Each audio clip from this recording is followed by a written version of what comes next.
കൂടെയുള്ള മനുഷ്യന്റെ വില എന്താണ് എന്നറിയാൻ മുണ്ടക്കൈയിലുള്ള ഏതെങ്കിലും ഒരു ദുരിതാശ്വാസ ക്യാമ്പില് വാടിയ കണ്ണുകളോടെ ഇരിക്കുന്ന ഏതെങ്കിലും ഒരു മനുഷ്യനോട് ചെന്നിട്ട് വെറുതെ ചോദിച്ചു നോക്കിയാൽ മതി, കൂടെയുള്ള മനുഷ്യന്റെ വില എന്താണ്. എല്ലാ ഇണക്കങ്ങളും പിണക്കങ്ങളുടെയും ഒക്കെ അവസാനം നമുക്ക് കെട്ടിപ്പിടിച്ച് കിടക്കാൻ മനുഷ്യൻ വേണം. നമ്മളെ പ്രിയപ്പെട്ട മനുഷ്യന്മാർ വേണം. 800 കോടി മനുഷ്യരിൽ നിന്ന് പടച്ചോൻ നമ്മുടെ ജീവിതത്തിലേക്ക് തന്നിട്ടുള്ള 1-2 മനുഷ്യന്മാരില്ലേ, ആ മനുഷ്യന്മാർ വേണം. അവർക്ക് പോരായ്മകളൊക്കെ ഉണ്ടാവും.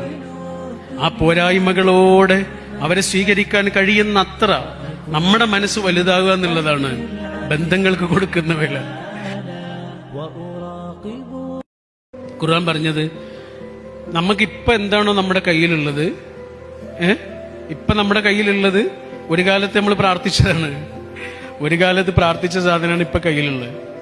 ഇപ്പൊ കയ്യിലുള്ളതിനോട് ഒരാൾക്ക് നന്ദി ഉണ്ടെങ്കിൽ അതുപോലുള്ളത് പടച്ചോൻ ഇനിയും കൂടുതൽ കൊടുക്കും എന്നാണ് ഖുർആൻ പറഞ്ഞത്. നമ്മൾ എപ്പോഴും കാണുന്ന സ്ഥലത്ത് എഴുതി വെക്കേണ്ട ആയത്താണത്. ലഇൻ ശക്കർത്തും ലഅസീദന്നകും.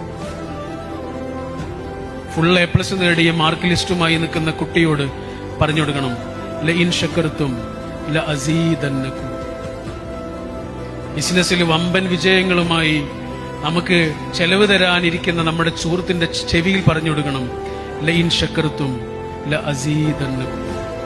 എടാ, നിനക്ക് നന്ദിയുണ്ടോ, നിനക്ക് കൂടുതൽ കിട്ടും. ആ കൂടുതൽ കിട്ടുന്നതിന് പറയുന്ന പേരാണ് ബർക്കത്ത്. അത് സാധനങ്ങൾ എന്നുള്ള രീതിയിൽ മാത്രമല്ല, പല രീതിയിലുള്ളൂ. മനസ്സമാധാനമടക്കം.